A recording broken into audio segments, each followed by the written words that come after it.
Good day. Today's challenge, it's very sunny today as well, which is fabulous. I can work on my tan, maybe even my white bits. So today's challenge is a Canaline 52 diesel engine. Giving it a service, giving it a little bit of love. I'm going to get my James Brown funk on. So we're going to dive straight in. You can take all the information you so desire and sponge it from my capacity. Let's get a wriggle on. So obviously to complete this challenge, what we're going to need is parts, followed by tools, followed by more tools, and a torch.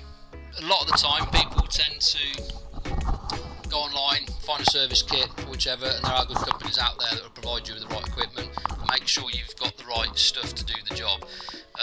Only takes a moment. You can jump down on your engine, take a couple of codes off your filters, off your fan belts or your alternator belts.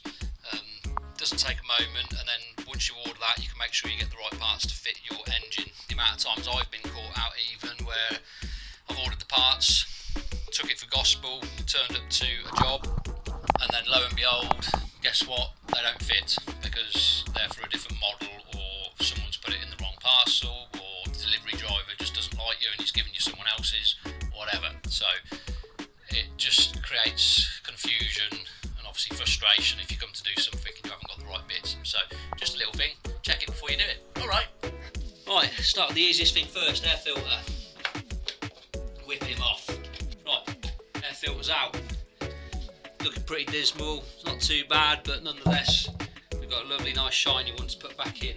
There's only one way these can go in, obviously the hole there, that won't go in there, so the hole, give him a little wiggly wig, little pat on the back, see him on his way. See you next time, fella. Pleasure doing business. Next, fuel lines. So before you even think about taking the filters off, turn your fuel taps off. Move him out of the way. Yeah, turn your fuel taps off.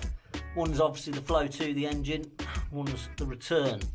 Isolate those. Otherwise, as soon as you take your filters off, you'll end up with fuel continuing to flow out, and you'll be going, why is that doing that? And then that's why, because you forgot to turn those off. Okay, as I mentioned at the beginning about having all the right parts, unfortunately in our kit we do not have one of these. So I'm going to make a little side note and get this one replaced at a later date. That is a brand by Vitus. It's a water separator and a filter. There are other ones out there on the market that do the same thing, so we'll have a little shop around, see what prices are going for what nowadays, but we're going to have to skip that one for now, never mind. So the first filter we're going to be doing is actually on this side of the engine. That Tisby the Badger, so let's get it off. Okay, things you will need for taking one of these off. You'll either need a pair of filter clamps, obviously got grippers on so you can get in there like so. The more hard to reach places, he says, it's here somewhere, there we are. One of these puppies, like so. It's got a little mouth and a jaw so we can get underneath the filter. So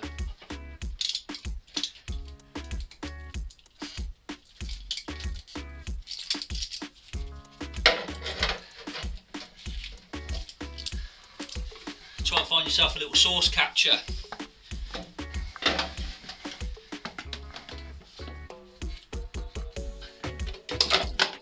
Oh, look at that, what a catch.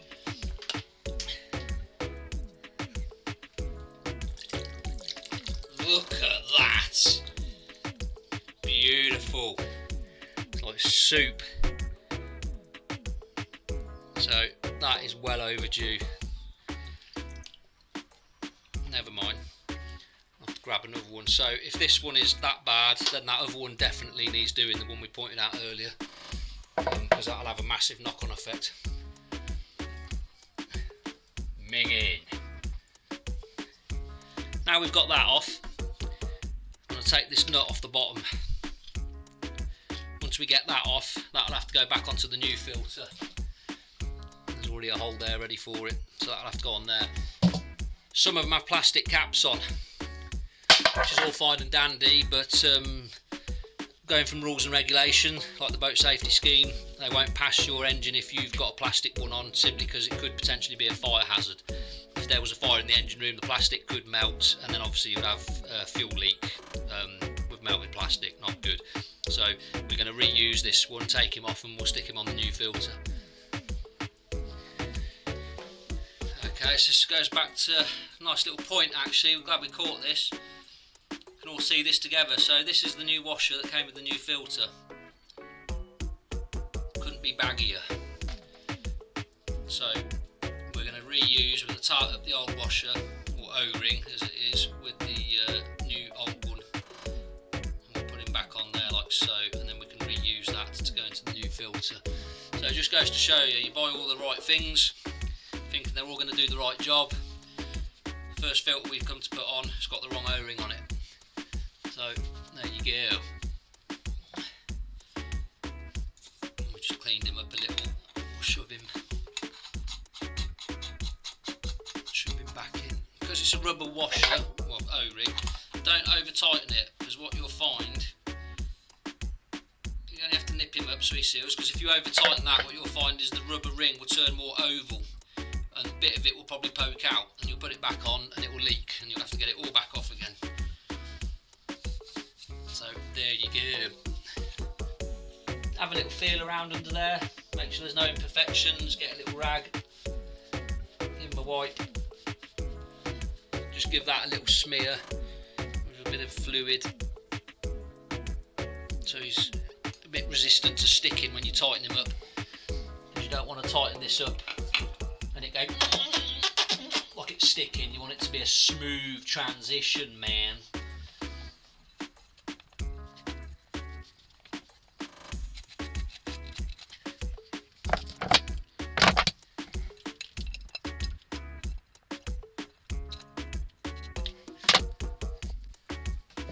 So I've just nipped that up with my pair of filter clamps, but I haven't tightened it up like I'm bloody Chris Hemsworth from Thor. When it's running and the main pump's going and it's sucking fuel, this will actually create a vacuum that will pull it closer to the housing anyway. I mean, minimal, so people tend to horse filters on like they're going to come off in 20 seconds. It's not the case, man, just do them a little bit. That's the bleed point. So, God, blimey! We'll undo him. Don't take him out all the way, and now we're going to turn our fuel back on with our taps at the back. Just like so. This is a pump. So that's going to pull fuel from the tank and then push fuel into the filter.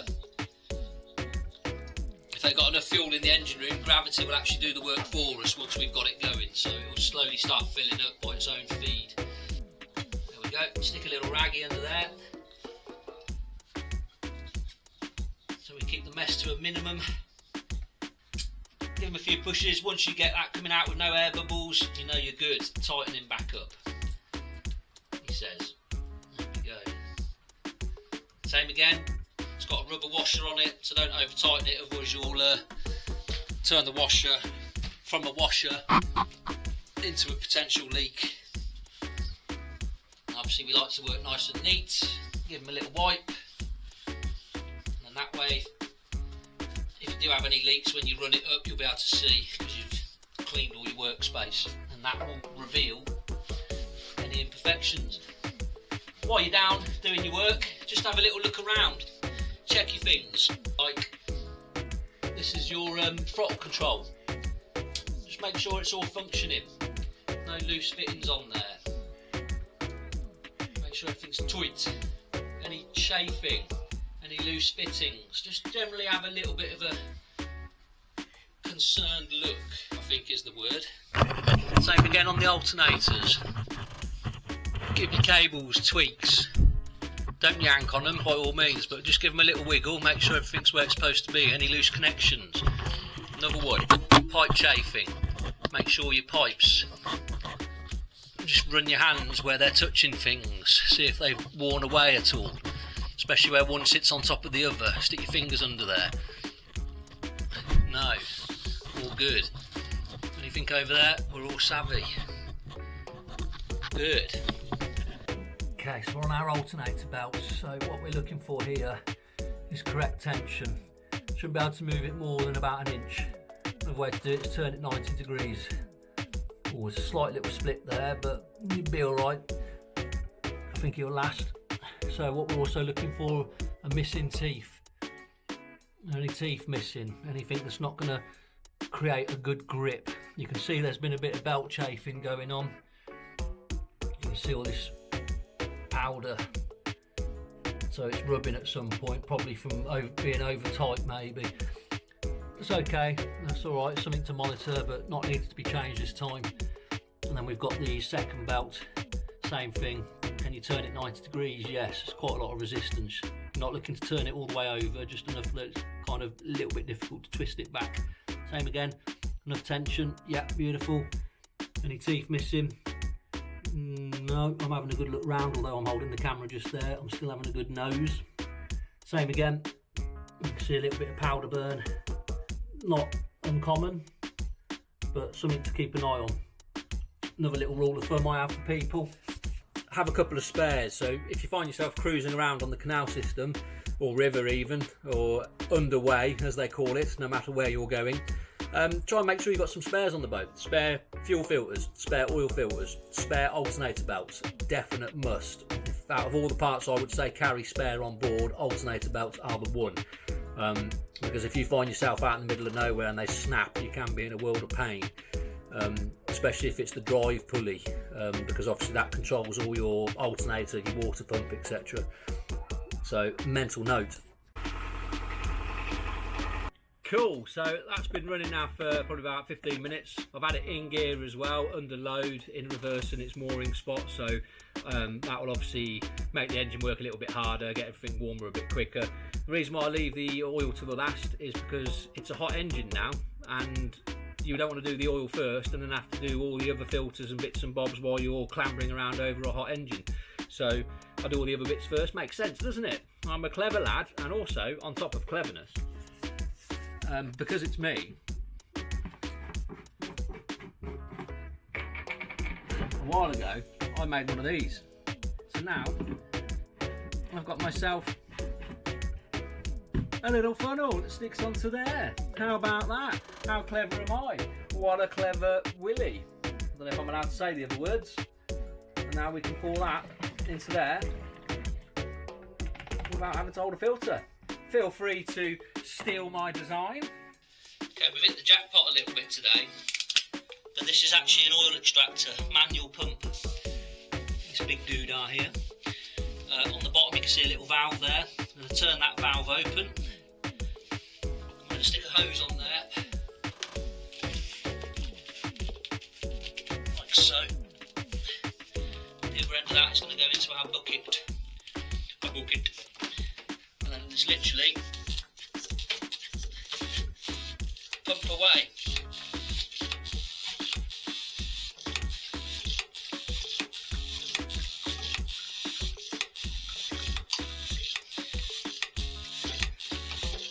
That's coming out lovely.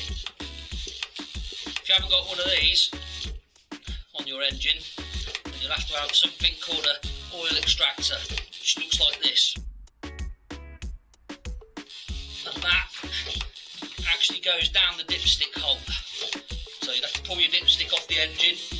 You stick one of the little pipes that comes with the extractor, and you have to feed that down the dipstick into the sump of the engine. And that way you can pull out all the oil through the dipstick. It does take a little bit longer, obviously, because the pipe that you're going to be sticking down the dipstick is considerably smaller. But never mind.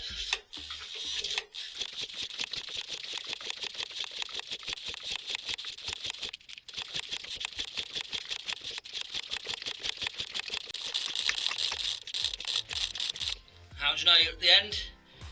Well, quite simply, no more will come out. There we go. That's that. Give it a wipe again. Turn our little valve. Pull our pipe off. Oil now. Engine's nice and piping hot. Stick our little drip tray down there. Sometimes you might not be able to do that. So grab our trusty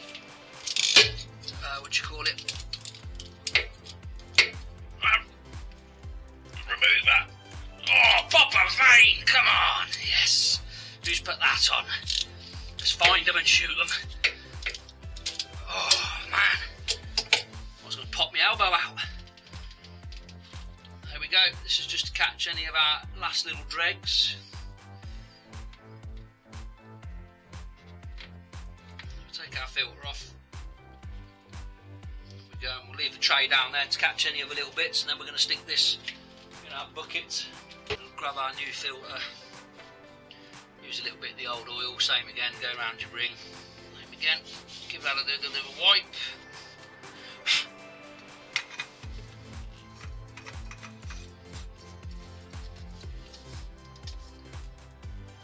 Alright, now, hand tight. And then what I do, so I'll just grab,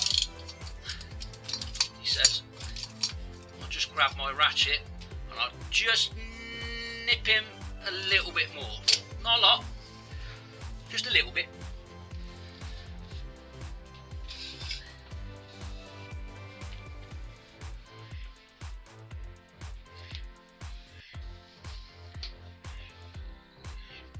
Dipstick's obviously down there on this one, it could be somewhere else on yours.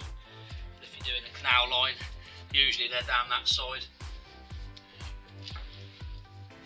So there we go, oil cap, dipstick's back in. Right, now, that is how much oil came out of this. This is a 10 litre drum. So it's probably about 8 litres in there, so we're going to top it with 6 litres first, and then we'll take a reading on the dipstick so we don't overfill it. Overfilling it ain't a problem, providing you take out what you've overfilled straight away. If you ever leave a engine with overfilled oil, you can actually put the engine under duress and increase the pressure, which in turn then is going to put pressure on your gaskets, so you could actually start blowing gaskets if you've got too much oil in your engine. So make a note. Moving swiftly on, we put 5 litres of oil in. Well, I put 6 in actually, I'll put another one in off camera, so there's the dipstick. We've let it set for a moment, some more of the lubricant has dripped to the bottom of the pan, and we're currently about there, so I'm going to stick a tiny little bit more in. That resembling probably a soup mug, and then when the engine's running, that will allow for that extra little bit to fly around the oil filter as well. There we go. Customer's got about yay left, so there's 10 litres there, so including the gearbox, there's a little bit left over for being out on the cut should you need to throw some oil in if you've had a leak or something. And I normally stick that down at the back of the weed hatch. There we go. Not a fat lot to it really. It's pretty straightforward. Same again. Nip him up. Take my rags back. We're all looking pretty snazzy. Just going to check the coolant. Engine's cooled down enough.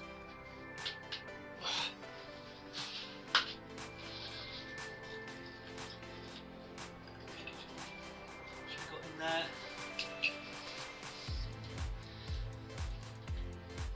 I mean, that's never a good sign, is it? Lime scale around it.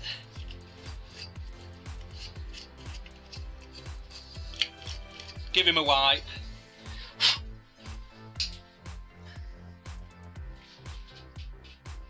It feels like salt.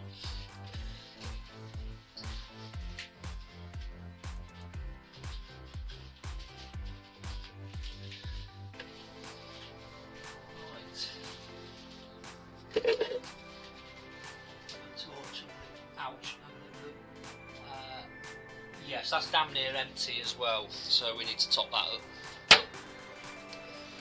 Okay, another one to check. Gearbox linkage. So have a jump down onto your gearbox. For those that don't know engines, this is your gearbox. It's a big blue thing here. Same again, check the linkage. Any loose fittings? No, we're all good. cables are free from being tweaked.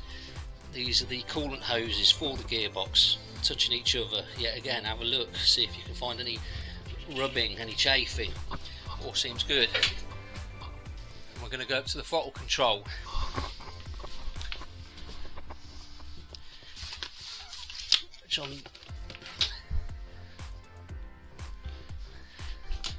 So throttle control, lever just there. We're going to engage forwards and backwards gear. If you can see the linkage down there, can you see it moving? Forwards, neutral, yeah, all good. Same on the throttle, can we see the throttle rod? Yeah, beautiful. Okay, gearbox oil on these. Obviously, as we said earlier, this is your gearbox. Conveniently, there's a little sticker there. Looks like a droplet, like a water droplet. This is actually the dipstick for the gearbox. So we're going to get this out. We're going to see what sort of condition the gearbox oil is in. However, I tried taking this off a minute ago and it is properly on there. 19mm socket for anybody that's interested. You don't want to try and keep using an adjustable spanner because you'll end up, if it keeps slipping, it will round the nut off. So try and use a socket where you can. There we go. I don't think this has been off in a while because it was really well on there. I made that look easy, believe me. 10 minutes ago I was about to murder somebody.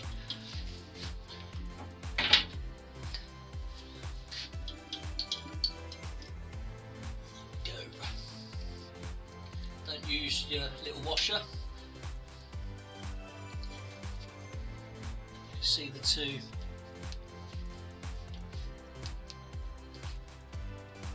markings on there.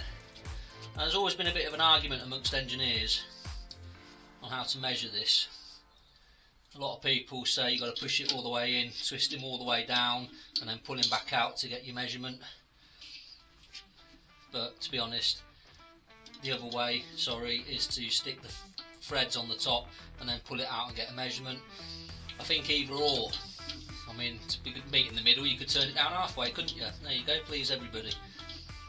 You can tell I'm a Libra, can't you? So I'm going to do it this way. I'm just going to wind him down so he's almost touching because we've obviously taken our washer off, and spin him quickly, and then the way I check it is by sticking it on the back of my hand like so, and that is pretty much bang on the minimum, if that. So this gearbox is almost dry of oil. Now check your manufacturer's specs, but this is a PRM and it's above 150.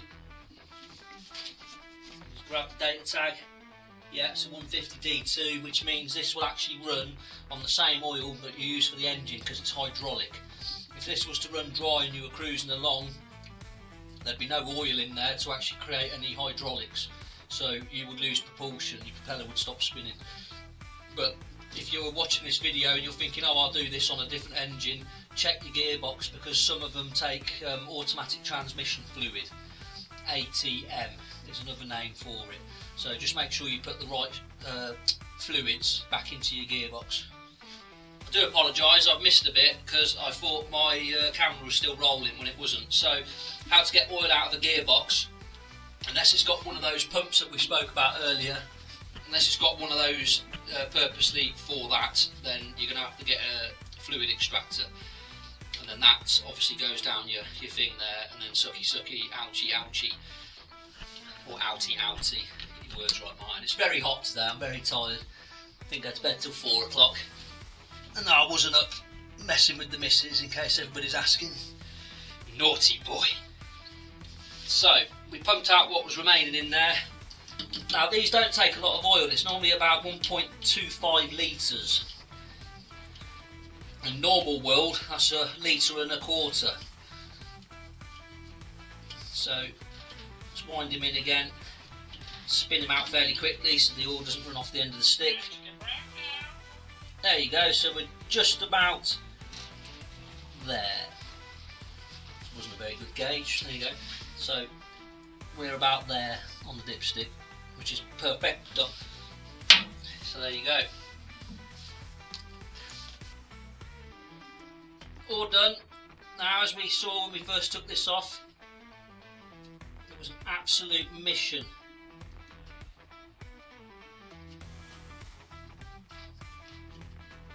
So only really needs to be up just a little bit past finger tight. Same a little bit like the oil filters, etc. Do him up and then just nip. That's it. The washer on there is actually called a Doughty washer. It's got a rubber O-ring on the inside of it to prevent leaks, so it doesn't need to be cranked up like you're the Incredible Hulk. Hulk! Smash! Cool guys, so we've topped all the header up. Threw some coolant in there, did a 50-50 mix, just like so. And that's it. Bled the skin tanks, as you've probably seen me do from previous videos, just to give it a little bit of, because I was a bit dubious because there wasn't a lot of fluid in there. I thought I wonder whether or not the skin tanks have got air in, and there was a little bit, so I'm quite glad that I reached above and beyond and did that. Very good. Anyway, I'm going to sign off now, so I'm going to go and have my haircuts because it's getting fucking long, as you can see. I look like I should be running alongside David Hasselhoff on the beach. I mean, to be fair, I do look quite dashing in a pair of budgie smugglers. But anyway, that's for another time. So, in the meantime, till next time, stay safe and happy boating. Chafing! Oh. Chafing! Chafing! Oh, he just brought me a cup of tea, you leg end.